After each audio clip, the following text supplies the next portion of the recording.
The 2 Cent Report! Good hello to everybody on the internet who happens to listen/watch/experience through your cognitive capabilities this podcast, if you could call it that. I would prefer to call it gospel.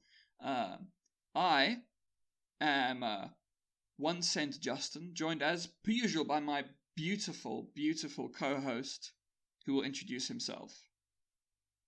Good morning, good afternoon, good night, people of the internet. Thank you for that beautiful introduction. I am 1 Cent Tristan, the co-host and obviously the most important member of this team, who has returned triumphantly back to the mic. I think you'll find, alphabetically, Justin comes before Tristan. So, Yes, but I do not hate my name. There's a difference here. I like my name. Yeah, because you have a cool name. Mine sounds shit. I don't know why anyone would do this to their child, but it's fine. I forgive you, sort of, Mom. And so you've proved my point. Fine. You can be the superior one. It's fine. How have you been, good sir? I've been good, yeah. Really good. Had to deal with the move, so been a bit inactive. But yeah, now I'm back. I'm all set up. Hopefully my audio improves. I'll be making changes to that as we go along. As we do more and more recordings, I'll be improving my setup and hopefully improving the overall quality which I recorded. But other than that, yeah, I've been good. I've been enjoying the cold weather and relaxing. How about you? Pretty much the same, without the move. Also trying to improve my audio because, it would be nice to have good audio. But yeah, I've been enjoying although it starts out cold here in the morning and then it gets hot again. So it's not quite to that properly cold level throughout the day for me, but it's getting there. It's getting there. And this weekend is going to be apparently full storm, which is cool. And because I'm going away on the weekend for my fiance's birthday, I'm really glad that I happened to, without knowing that there was going to be a storm, picked a room, I suppose you could call them, at this place that has an indoor jacuzzi rather than an outdoor one, because that might have been a problem if it started raining. So, yeah. That's cool. That's really cool. Yeah. Hopefully it doesn't rain on us. Yeah, hopefully, And I would say that concludes our podcast today. Thank you for watching the 2 Cent Weather Report. Yes, thank you. That was us. It was just a quick update on moves and jacuzzis. That other people have been inside the jacuzzi, and probably a lot of people have been naked in it. And there's probably quite a lot of people who've had sex in it. So it's good to know that I will also be in a bath that other people have been in the water of. So, yeah. Technically, you could say the same about the ocean. Yes, but the ocean filters itself. Sure. Anyway, the actual purpose of this show is talking about video games, like fucking nerds.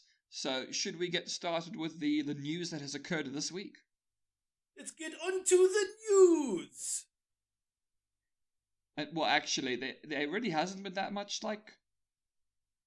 news, I don't feel. So, yeah, we will see how long this episode actually is, but anyway, so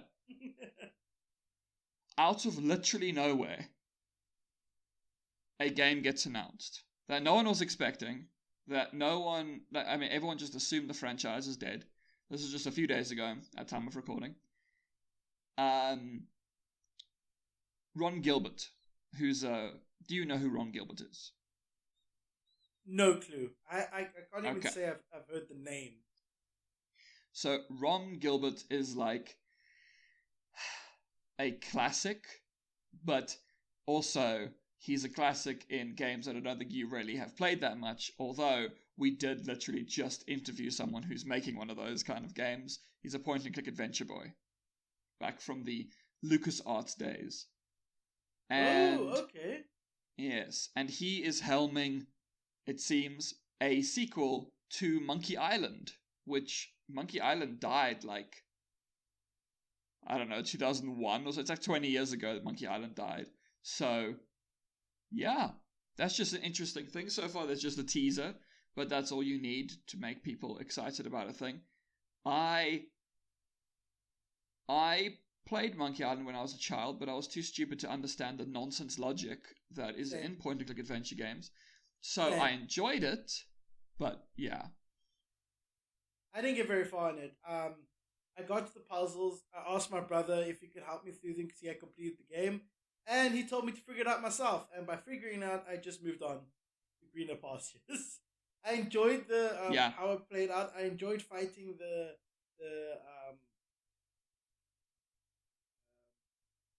not really fighting, but like you're going against the pirates trying to get yourself off the island, if I remember correctly. And yeah, well, there's a few of them, so I didn't play the first one, but I wasn't big on reading at the time, so I had to read. And because I don't know if you ever had these, but I had those speakers that were like white plastic with like a gray foamy material over it that used to be able to predict when you're going to get a phone call or message. And they were like really crap and they were really loud. So my dad would disconnect like, you want to play a game, fine, you can play a game, but you're not having audio. And this was before, I got headphones. Like, the only person that had headphones for gaming in my family was my uncle, and that was because he had a job. Like, he wasn't just a miner living under someone's house, on someone's roof. He had his own job, he had his own money to buy headphones. But I didn't have headphones, so I played most of my games without audio. Well, I remember those days. I do remember when it was like, oh, you have to, if you actually want a game to have sound, you need to get like a sound card. And now we just kind of take them for granted, generally. So, yeah. Yeah, the integrated sound cards nowadays are, look, we do take them for granted. I don't, because I have to buy a sound card because my onboard sound has ceased to exist. Although it's not so bad. I've got a 2-year warranty on my motherboard. So basically what I'm going to do is, if I can't figure out a solution, I'm just going to send it back and hopefully get a new one. If they're out of stock, I'll hopefully get an upgrade to what I have. But I do want to sort out my sound because it's a pretty big problem. Right now, I'm trying my best. Like I said earlier, I'm trying my best to get my sound up to date because I've got a USB sound card, and it's not that great. Like, it makes all my everything sound like it was recorded in a tin shack or shed. This so it's really not the best audio drivers that I'm using, but it gives me audio. I can record, I can listen. I'm happy, but I still want to get I'm going to have to get a sound card because I also want better audio quality throughout, especially when it comes to gaming. And I do want to send my motherboard in. Like, I actually do want to send my motherboard in to get it, but then it also means for the duration it takes for my motherboard to go into I'm in Cape Town, so to go to the Johannesburg office and then for them to test it and then send another one, I'm going to be like down for like 2 weeks. I can't afford to be down for 2 weeks, so I might just get a sound card. Just a little bit of an interesting bit of perspective there that I actually have to get a sound card. So I haven't forgotten about the days of the sound card. I also remember my computer having a sound card, a graphics card, and a network card. And it was the shit because the network card had 2 Ethernet ports, which meant that I could have a Warcraft 3 LAN day or LAN night with 2 other people without needing a switch because It both just connected to me, and then I was the host. And there were 3 people back in those days. Oh, glorious. Now I've got the a old Switch. days. I'm not When was the talking last about time you did a Nintendo. LAN? You really want to know? Yeah, My I'm bachelor's curious. my bachelor's for my wedding. Everyone was like, "Oh yeah, we're gonna go out. We're gonna hire a bus. We're gonna get strippers." And I was like, "No, I don't want any of that because it sounds loud and annoying. And also, it's peak COVID. It was like peak COVID. Lockdown was happening. So I was like, hey guys, for my bachelor's, I just want to have a LAN day." And we got together at a friend's house, and some of us, some of the people obviously couldn't make it, but we couldn't make it in the sense that they couldn't be physically there. But it was technically a LAN. We had everybody running on a closed private network, and we played some old school games. We played Counter Strike, we played Warcraft, Tower Defense, maps. We played Natural Selection, which was it was fun, but let's just say the opposing team wasn't too happy about their faction capabilities. So we swiftly moved on. We played some Team Fortress, Prop Hunt. Love the Team Fortress Prop Hunt. Mainly because we tried to get our own Prop Hunt server running, but that didn't work. And then we tried to get it on Gary's mod, but that didn't work. So we just went on to Team Fortress, and we're like, okay, we're gonna use Team Fortress. But yeah, that was the last time I actually had a LAN was on my bachelor's. I know I'm a fucking nerd, but that's how we do it. True. I know I wasn't there for your bachelor's because it was peak COVID and I was stuck in another city. That and the last time I invited you to a LAN, you got there, set up your computer, and then laid down for the rest of the night because you had a headache. Yep. By the way, fun little fact, I have had a headache every single day this month so far. It's been great. I've really enjoyed myself. Luckily, the pills worked this morning, so that's cool. I got rid of my morning headache. So, yay! Yeah, it's a name. Justin is just a cursed name. It's only a cursed It name is. for one cent, Justin. All the other Justins are good. Anyway,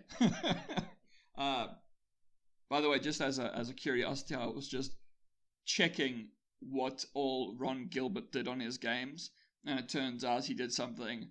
He also made other games I did not know he made, because he made like Maniac Mansion and the Monkey Island games or whatever, and then it turns out he was also the director on like all of the Putt Putt games. So, yeah. I suppose he was quite big on my childhood then. Anyway, that is Ron Gilbert making a new game. Everyone's very excited. So all the people who care are excited. Making a new game or making a reboot? No, it's called So Return to Monkey Island, so maybe it's a sequel. Okay, yeah. Okay. It's not just like Monkey Island 2022. No, I think that he has some integrity. He seems to only come around to make a game, then he'll like fuck off, and he just wants to make his little like point and click games. He doesn't really give a shit about anything else. Like he joined Double Fine for a while because they were like, yeah, you can make a point and click with us, and he like joined, and then when the game was finished, he left. So, yeah, I mean, respect. I respect that. No, I respect that. I mean, like that's doing what you love doing. He will only work on the games he wants to make, and he doesn't need to always push them out because they're good, they're popular, and afterwards he can go settle down, enjoy the proceeds from the game, but then also work on the next big thing. And then when he's got everything ready and down, he just goes to the studio and they go, oh yeah, sure, you can make a point and click with us. And then he makes it and it's like, yeah, I'm done, goodbye. I like that. I like that workflow. I think also a lot of the time, point and clicks, unless you decide to go a bit overboard like Double Fine did, they're relatively cheap to make. Like, you don't need the same kind of costs as you would in a lot of other kind of games. Like, a solo person can make a point and click adventure game. Like, I've played point-and-click adventure games made by one person. So it's very, very possible. You know, you're not really, though, going to get someone who can make a huge open-world RPG like Skyrim by themselves. So I think it's also just a relatively low-cost type of game to develop in comparison to other big things. So that's good. Also, probably less overall testing, because like it's harder to break a game that has the kind of limitations that point-and-click games essentially have. Like, you can't really go out of bounds or, you know, become overpowered with an exploit or something, because usually you don't have any power. So I think they're relatively easier to make, which, like, that's cool. Not all games have to be super complex. Yeah, sure. I do think that the genre itself is a lot easier to make, but where it becomes easier to make with regards to the coding and the art, it becomes harder when it comes to the dialogue and story, because that's what you're there for. You're not there for the mechanics unless you really like just click your mouse. You're there for the story. You're there for the dialogue. You're there for, most of the time, people that aren't as useless as us. They're there for the puzzles. So you have to think about that aspect. It requires a lot more thinking behind it. It's not like I can make a guy and he's on an island and there's native people, but there's good native people and bad native people, but he kills both because the good native people don't understand him and the bad people just want to kill the good people. So yeah, you get flamethrower and yeah, the guy can heal. Yeah. Oh, there's crafting. You can do crafting, and you can do stealth. There's stealth missions. Yes. Yeah. It's really not as basic. Like, because when it comes to those games, the stories are sometimes pretty meh, but it's the mechanics that the coder is focused on to shine.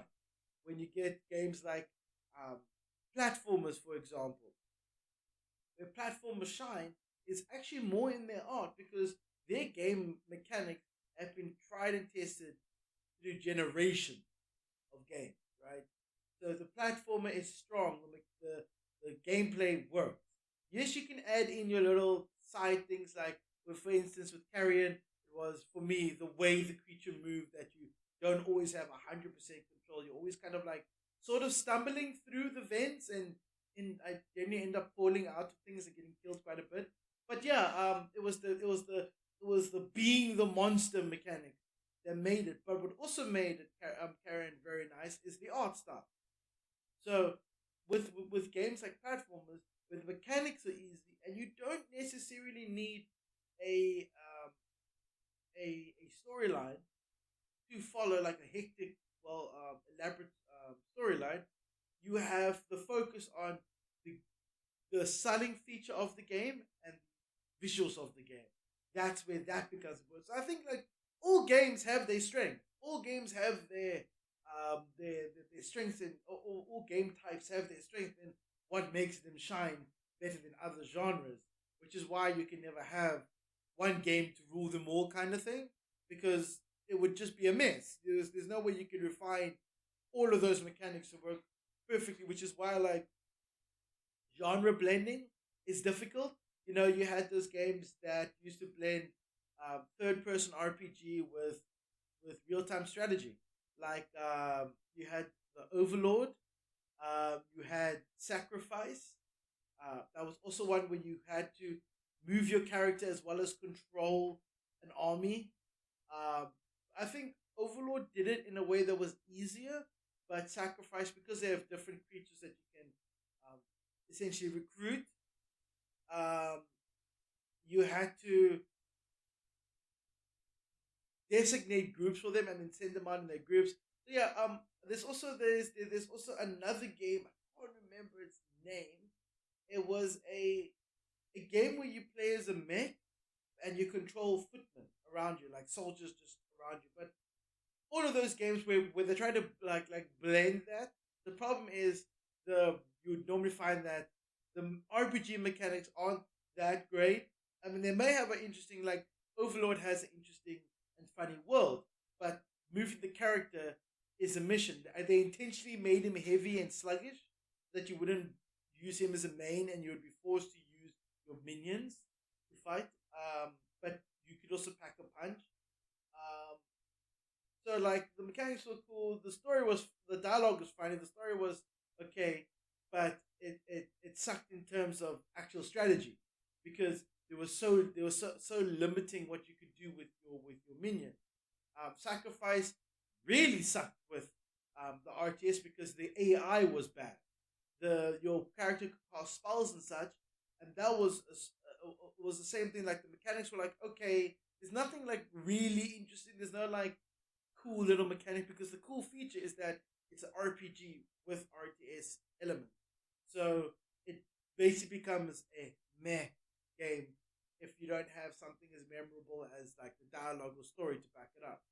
So yeah, I think all genres of game have their strong points and their weak points. And when it comes to point and click, it is definitely the narrative and that shines with that because the mechanic of there just to get you from point A to point B, like things with like Nine Noir Lives, is that like they said, uh, they have a lick mechanic, and I enjoyed it because it was actually really funny with the dialogue you got out of it. Um, but it's not like game changing. It's just something nice. It's just a feature that acts exactly the same as the dialogue feature, but it's exactly the same. The only difference is the dialogue that is produced from the lick is given it's surrounding involving that lick, and I'm pretty sure that they did mention that it becomes useful in the sense of you will need it at some point, and I can't wait to see what they do with it. But things like that are still bound to the limited game mechanics that a point and click offers. So you there you're there for the story, for what's happening, for the narrative. Another kind of game genre or type that is very much using the mechanics to get from point A to point B, nothing fancy involved, is the visual novel. You know, where it's just Yeah. hordes of text, and then you get maybe an option to do a crossroad selection. Make a decision, and you make it, and then the game just goes on and on and on. So there, it's very much using the mechanics to get from point A to point B, and the driving thing while you're there is the story. There's no other reason why you're playing that game besides the story. And sometimes the visuals, because the visuals can be quite appealing, but they're not. Um, they're very static and stuff, and the main focus is on the story. So with that genre, what shines the best is the visuals and the story because the mechanics are pretty damn standard. Um, yeah. So I mean, you do get those visual novels that like for some reason decide to throw in Candy Crush gameplay. Like Yeah. you're busy trying to solve a problem, and here's your person playing Candy Crush. You're like, oh, I connected everything, and then the story continues. And you're like, what? What the fuck? What just happened? Why am I playing Candy Crush in the middle of a serious investigation? But yeah, that's just me. Actually, at the moment, I am playing pretty much. It's really difficult to like categorize actually because it is kind of like a visual novel. Like all the narrative bits are done like a visual novel, but in between that there are turn-based RPG battles and like RPG leveling and stuff. So It sounds like a you mobile can game. well, this one is made by pretty much like my favorite indie. She's not a mobile game developer, and it doesn't have any microtransactions. So as a matter of fact, she did like a really cool thing because the base game is free and it's like 12 hours long. And if you want to, you can buy the DLC. And that's all that you get charged for. And it's pretty great. It's good. I should be playing it more, but I've been very busy. But Anyway. Yeah, Actually, also very another easy to game. play BPM. Yeah. A game along the lines of like what you were talking about with where they cross them and they don't really work is actually also Brutal Legend. Did you ever play Brutal Legend? Yes. That actually surprised me. When I went into Brutal Legends, I was thinking like, you remember Darksiders? I was thinking Yeah. like that, and then it was like, oh no, it's a sandbox world, and it's an RTS. What the Not a fuck is very going good on? RTS No, either. it's not. I was so disappointed by that, honestly. I know, it would have Yeah, been so good as just a hack and slash. yeah, it would have been perfect as a hack and slash because that's what you were there for. You were there for Jack Black killing people to the sound of awesome metal. I know, it does disappoint me quite a bit. But anyway, should we move on? Yes.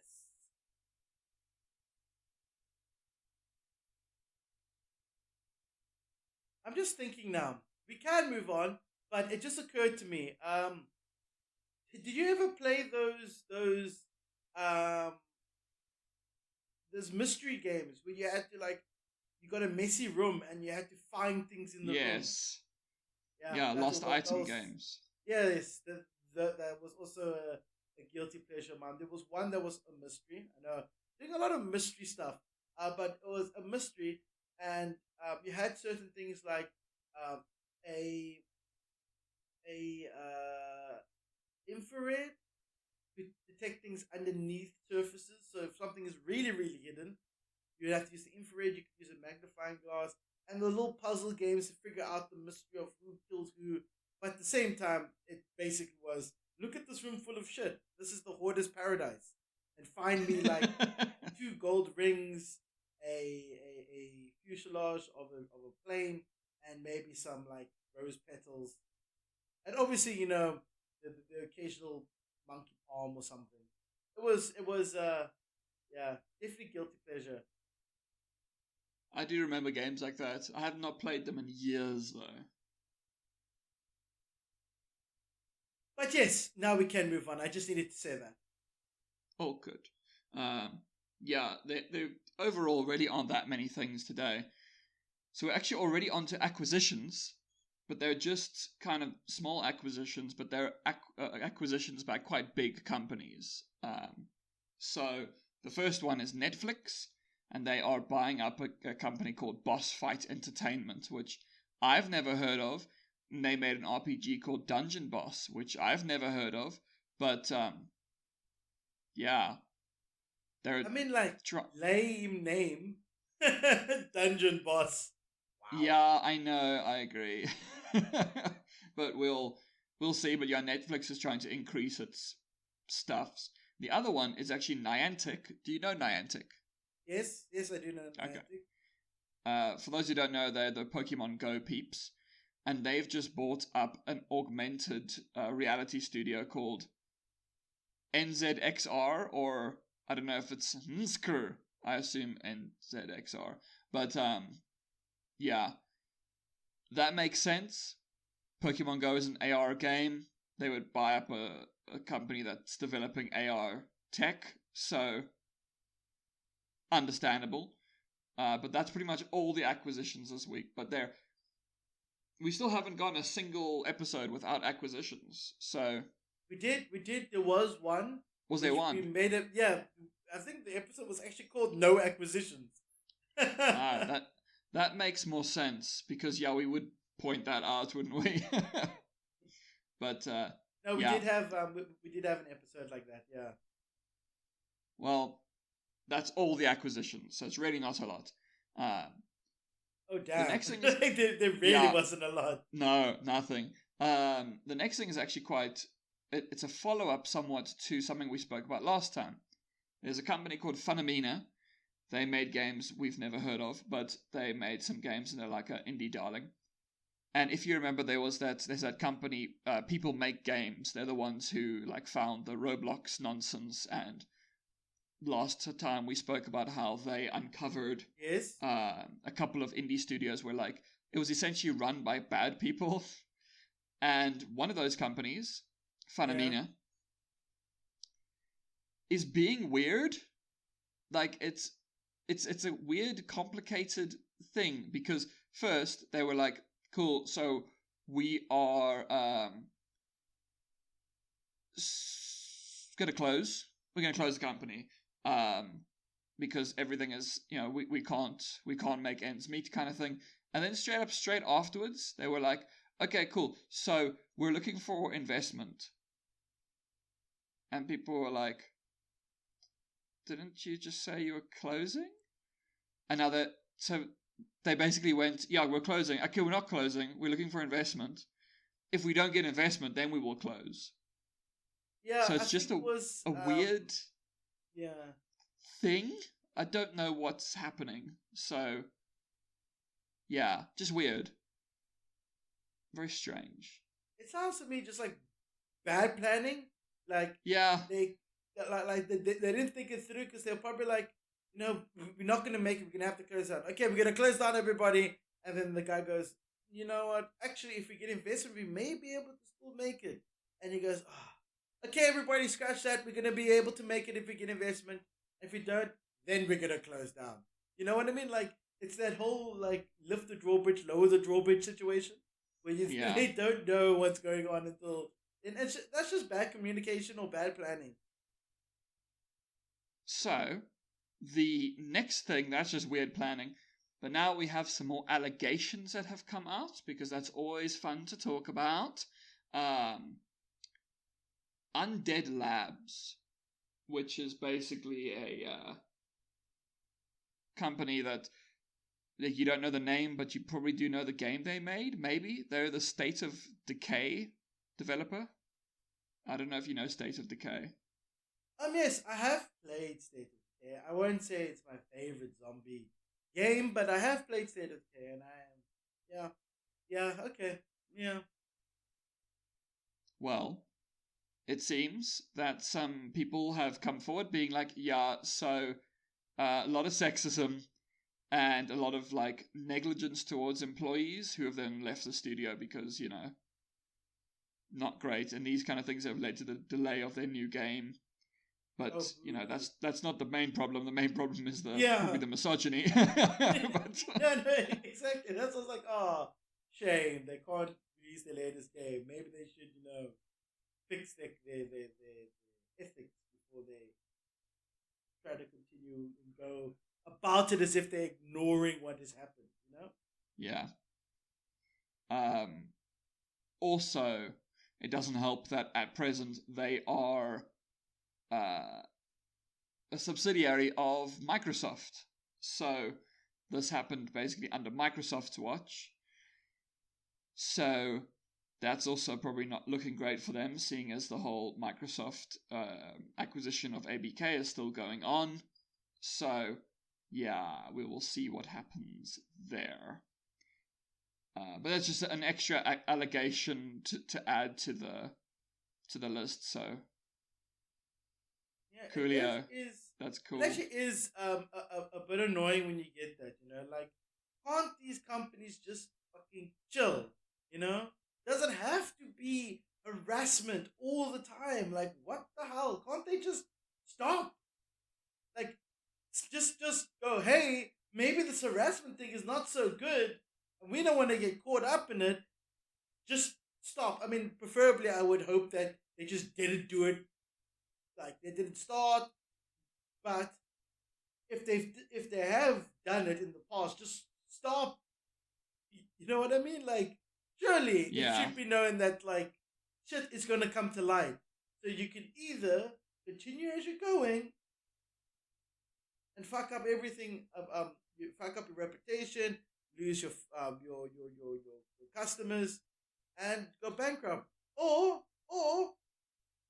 you could just not do it at all and have a happy office, happy employees, happy customers. I don't know. That sounds too difficult, Tristan. That sounds too difficult. I think you need to cool it a bit, okay?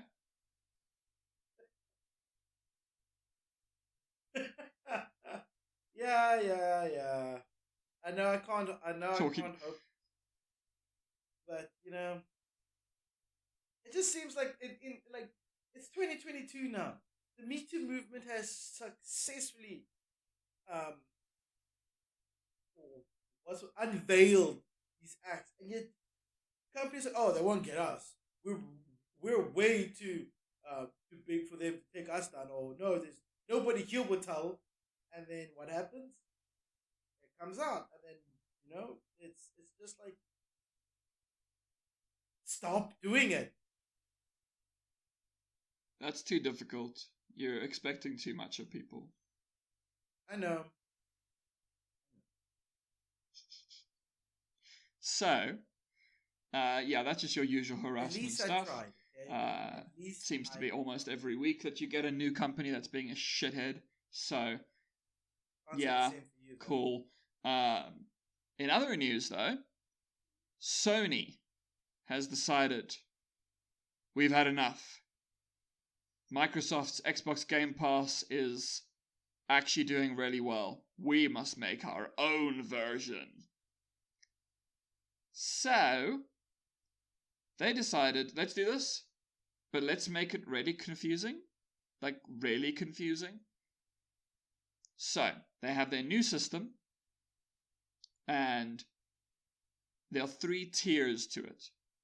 The lowest one is called PlayStation Plus Essential, which it's quite funny that Essential is the one that has the least stuff in it. But anyway, so PlayStation Plus Essential, you get 2 free games a month, and you get like bonus shit.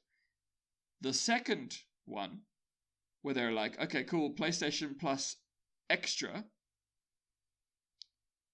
cool, you get PS4 and PS5 games, whatever. And then you get PlayStation Plus Premium, where you get all the above things, plus PS1, PS2, and PS3 games, and PSP games, which to me would be like the most interesting one. That's the one I would want. And I do find it kind of funny that the one that is the most expensive is the one with all the old games on it. I think because they know most people don't really care about old games, they just want the new games, so they'll pay for the cheapest ones, and the people who actually want like the old shit are willing to pay more for it. So, or at least that's how it seems to me. No, it sounds like you're 100% right on that one. Like, also kind of get the vibe that it's shown the way I see it is shown as a way to be inclusive without having to release the full package to be like, okay, well, if you don't want the old games, yeah, just have all the new games. Like, it kind of seems inclusive and better and more efficient for for the type of budget you have for these games. Um, but at the same time, it also feels like they're just doing the old chop up, like what's the like we here in South Africa have DSTV, which is it's our main network. It's a satellite. It's basically a system with various channels on it that we can then go through on our TV set. But now, obviously, with all these independent streaming things, it's channels are pulling out and rather doing their own streaming thing. So that's the kind of chop off. So it kind of feels like, we could just give them everything. With this, was probably going to chop up, make it more even, make it more fair. I actually like that option as opposed to, okay, obviously the better option would be like the Game Pass, the Xbox Game Pass. But what they're doing is relatively fine. It's not like Nintendo levels. So yeah, I'm happy with it. Yeah, no, I'm fine with it. I would, if this was okay on PC, and because they say you can do like the game streaming basically on PC, but I don't know about game downloads. Like I don't know if they will have that because I don't have the bandwidth to do game streaming, but if I could get my PlayStation games on PC, I would be very, very happy because then I would just be able to get the fucking games I'd actually like to play, which would be nice. I want to play Jack again. I will always bring up Jack because I'm a sad person. But yes. However, in continuation of the Sony news, Sony has also announced that they want to continue acquiring game studios. So I think they're trying to follow on from what Microsoft is doing, because Microsoft has been looking ahead for quite a while. Like, Microsoft didn't win the last console war, when it was PS4 versus Xbox One. Xbox One wasn't the one that won. And the new PS5 and Xbox Series X, like, it doesn't even feel like the console generation has really started. It's weird. It's like they seem to become more and more irrelevant. So I think they're realizing, Because what I'm thinking, like, is it irrelevant, or has there been news, I don't know, in the past 2 years that's kind of overruled the announcements and overshadowed the hype behind them? Because it didn't really kick off, because as much as they had announced it, because of COVID and because of the blockage in the Suez Canal, and because of Taiwan predicament, we haven't been getting the CPUs and chips needed to build the hardware for the PlayStation 5. That was evident when nobody could find one. And then obviously we've got the issue of scalpers. When they are available, they are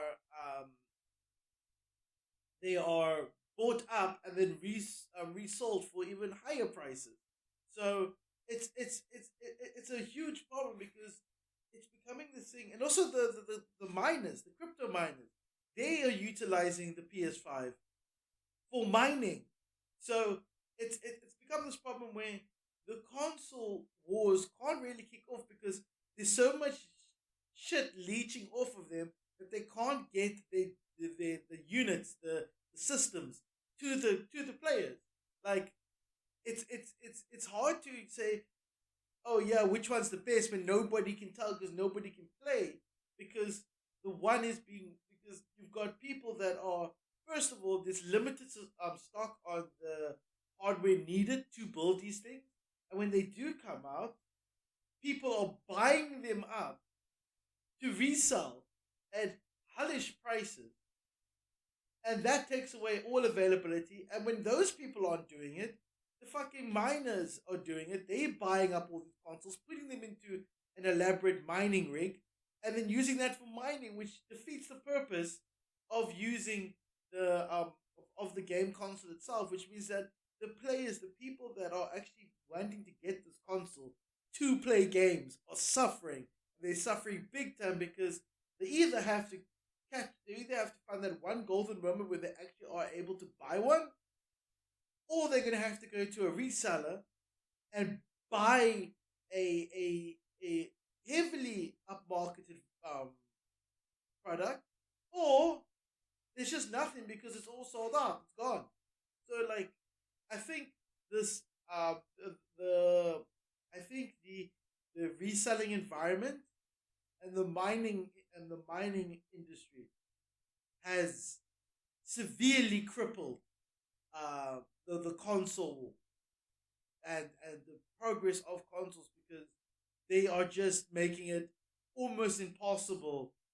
Both sides are making it impossible to actually play these consoles, because of greed, because of money, because both sides gain more from these units than a player would gain from the entertainment, I guess, in their eyes. But yeah, it's you could say that it hasn't been really apparent, but how could it be really apparent? How could the console wars still be a thing when you've got situations where people cannot get their hands on the thing, and those that can are not using it for what its intended purpose is? They're using it to make money, and then the players suffer, because I'm not gonna buy myself a PlayStation 5 if it's difficult to get one, and even if I could get one, I'm gonna pay double or sometimes triple the price for it. Then I'm not gonna bother. Then that impacts the company, like it impacts Sony as well. But yeah, I don't think that the console was on there. I just think that because of all the other shit that has happened, with COVID and lockdown and shortages of hardware and sculptors and miners, I honestly think that all of that has forced the console wars to almost like shut down because the of the lack of systems being sold and the lack of hype that can be generated from that. So yeah, I think it was just a casualty of circumstance.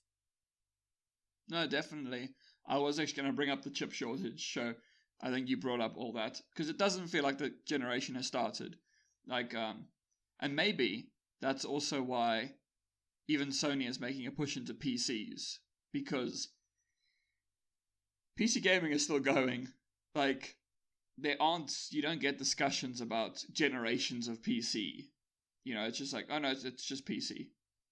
You can play games from any generation, theoretically. But yeah.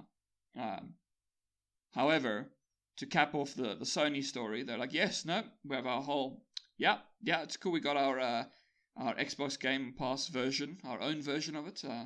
Yeah, and we're going to keep acquiring studios. Yep, no, we see we're going to do really, really well. Also, we're going to lay off 90 people in sales and marketing. Sales and marketing? So, yeah. Yeah. Okay. So, yeah, that's what you like always get. You'll just be like, it's like that thing a few years ago where Activision was like, yes, we have our best year so far. It's been absolutely fantastic. We're also going to lay off 700 workers. And then our profits will be even higher. No, I'm not the devil. So, yeah. It's cool. You love that, don't you? You really love that one. The devil horn thing is fucking hilarious. I've just never heard such petulant whining from like a billionaire being like, yeah, I can't get laid because when people Google me, there's images of devil horns on my face. It is so funny. Also, I don't know if you remember from last week, there was the whole thing with the drummer from the Police.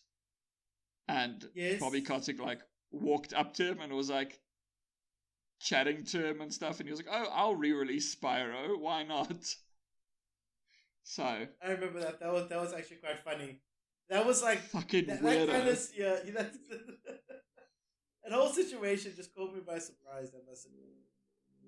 Yep. So actually, sort of second last big thing, they've been in the news every time for ages. ABK again. I know. There's a new harassment and discrimination lawsuit. So that's cool. Microsoft has come out to be like, we will not try and stop you from unionizing. That's all fine. Although that doesn't really help. Where yes, Microsoft says that, but at the same time, this is straight up like today or yesterday, this news came out that Activision is making over 1,000 of its contractors, it's making them into full-time employees, which you're like, that's really, really great. Except the ones who are trying to unionize. So wait, what? So they're actually so what they're actually doing is oh no, it's okay, you guys can unionize, but just don't do it. Otherwise, you won't be employed here.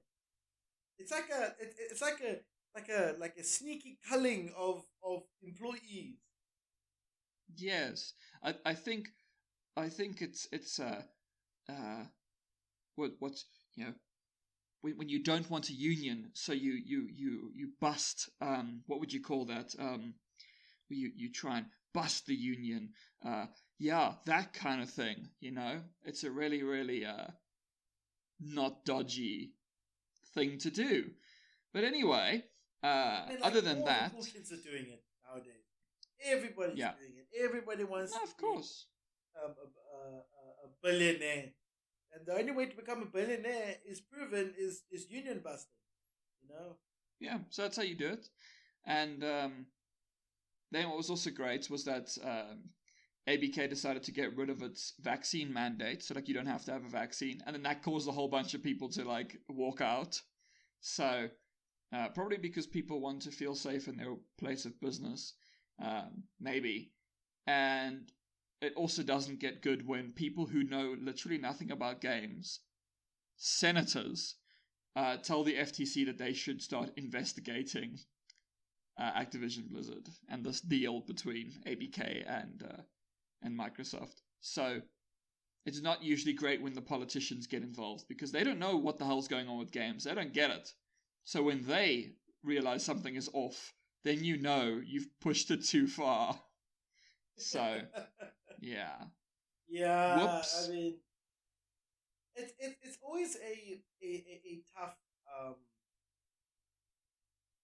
path to tread. I want to say mainly because like when people like senators or governments get involved into gaming, right? You know you fucked up. You know that you've pushed it too far. Like with the loot boxes, when everyone was like, "Oh no, it's bad," and then the guy was like, "Hey, this is just straight up gambling," and it's like, "Oh no, it's surprise mechanic. It's not like gaming." But then it's game. It's gambling. Sorry, it's gambling in games, and yeah. So they really fucked up when governments get involved. Like people that were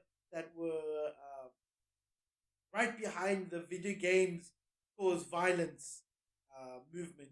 Whenever there's like some mass tragedy involving kids, it's always but video games did that. Back in my day, we used to run around beating each other with sticks, and we just became humble citizens. Yeah. That's what you do, though. That's how you do it. But, and as I said, not much news because we're already at the end. We have only one more thing.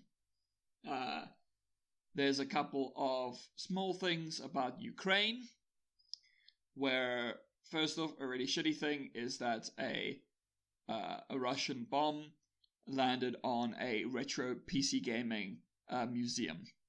So that museum is destroyed now. So that's all those artifacts are gone. So that's cool. And then also Wargaming. They decided to shut down their businesses in Russia and Belarus.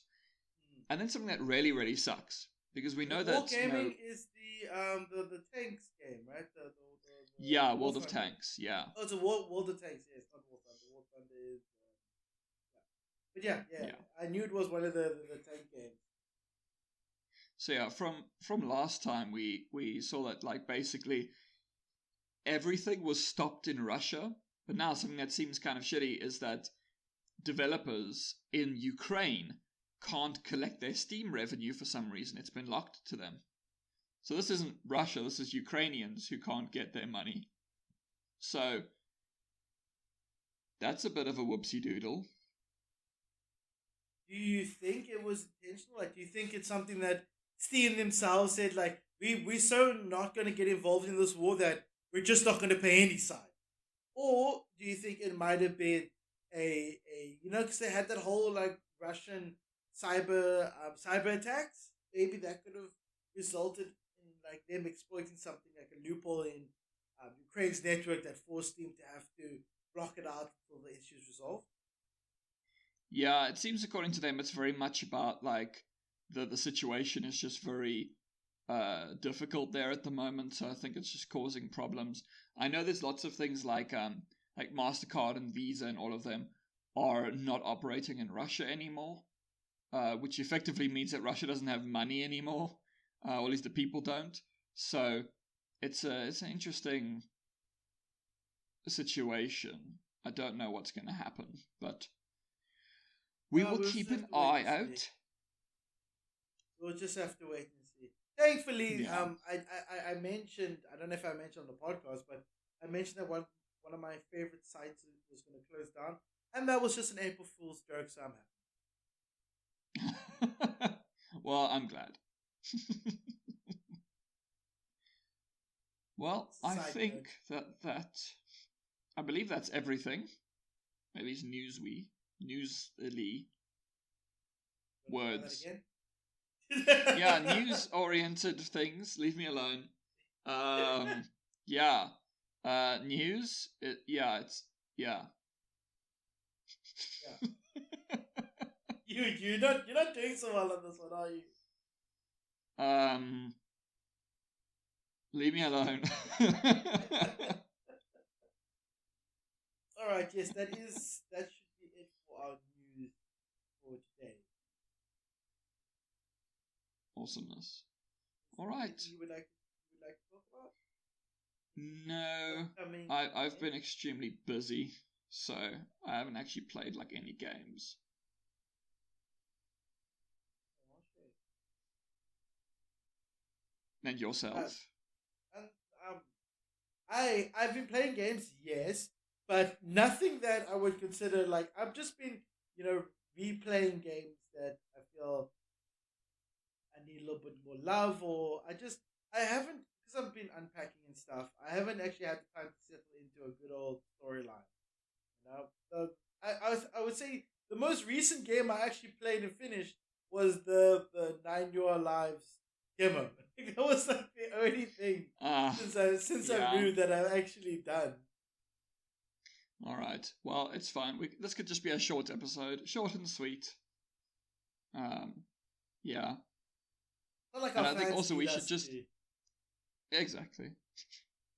I think also we should just point out that anyone who's interested in like game development and the South African gaming scene should check out that podcast, that interview we did with the devs behind 9 Lives.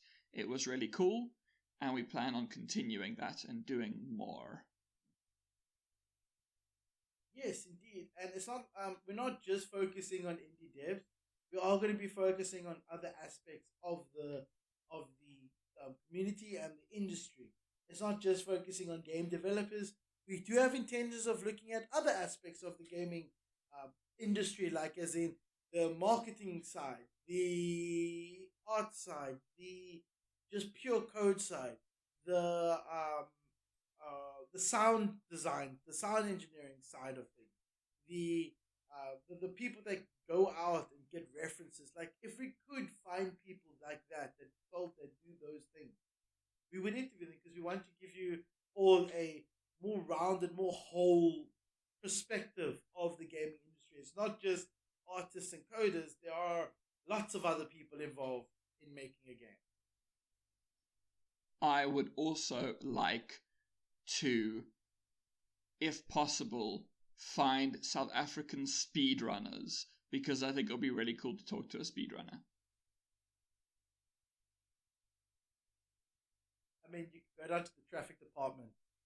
Lots of speedrunners. They are. They're the fastest you've ever seen. But I believe that's everything, so should we say ta-ta? Indeed. It is time to say goodbye. But do not fear. We will always be here, watching, waiting. All right. After that nefarious, terrifying thing, I think, as per usual, I will double check with this weirdo, but I don't think he has anything to plug, do you? No, nothing to plug. A cat just jumped on the table and jumped on my phone. Thank you, cat. Oh, I had to close my door because my cat would jump on my lap and walk all over my keyboard. But yeah, nothing to plug. But I could say that I am finally going to be getting back into my game development because I've been putting it off while waiting for the move, just to reduce the amount of stress. But now that I have moved, I can continue with developing my game.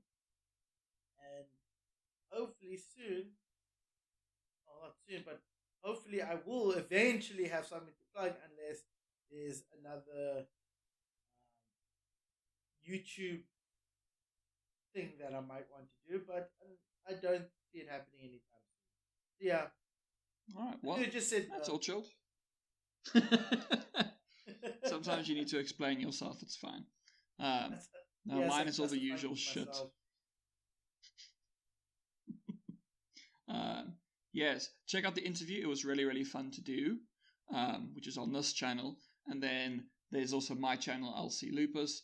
And you could look at me on Twitter if you really want to for some reason. So that will be LC_Lupus. Preferably use the underscore symbol. Don't write L C underscore Lupus, because that won't give you the result. I'm afraid. But yeah, What are you afraid? that's what you should do. Okay, Justin. We will keep that in mind. Thank you. Poor person. I am. Well, all right. Goodbye, everybody. Aren't you going to say goodbye like properly, or are you just going to say goodbye, everybody? I can say I was goodbye, waiting for everyone. Enjoy yourselves. Have a great time. Hope you all achieve what you meant to achieve. Set out there. Please watch the video with the interview between Niantic Lives. If you like what you're hearing, please hit the like button below. And if you really like what you're hearing, please consider subscribing. That will help us a lot, because the more people subscribe, the more people we can have and on this channel, and we can interview. So the more subs we have, the more the bigger range of interviewees we have. So yes, if you want to see us have more people on for the interviews, if you enjoy the interviews, and if you are interested in being interviewed, please let us know and leave a comment down below. Thank you very much. That is all from me. You're much more the analytics man. I'll just do my bye fuckos. That should be fine. And then, as per usual, I love you.